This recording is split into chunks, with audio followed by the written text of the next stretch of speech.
मैं स्कूल के शहर में बरसों से खड़ा एक पुराना दरख्त हूँ।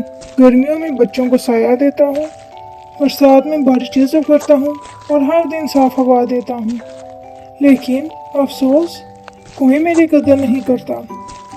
बच्चे मेरे पत्ते नोचते हैं, कोई टहनी तोड़ता है, कोई मुझ पर चढ़ने की कोशिश करता है। मेरी छाल पर लकीरें खींची जाती है, मेरा सुकून छीन लिया जाता है। मैं कुछ नहीं कर सकता, लेकिन दुखी जरूर होता हूँ। मेरा हर पत्ता मेरे जिस्म का हिस्सा है। जब वो तोड़ा जाता है तो मुझे चोट लगती है। एक दिन प्यारी माँ आई। उसने देखा कि बच्चे मेरे साथ क्या सलूक कर रहे हैं।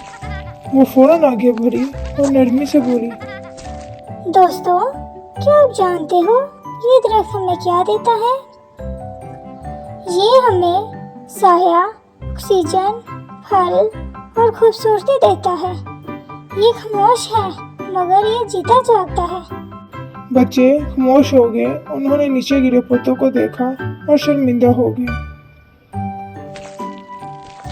प्यारे बच्चों, मैं हूँ आपकी प्यारी ईमान।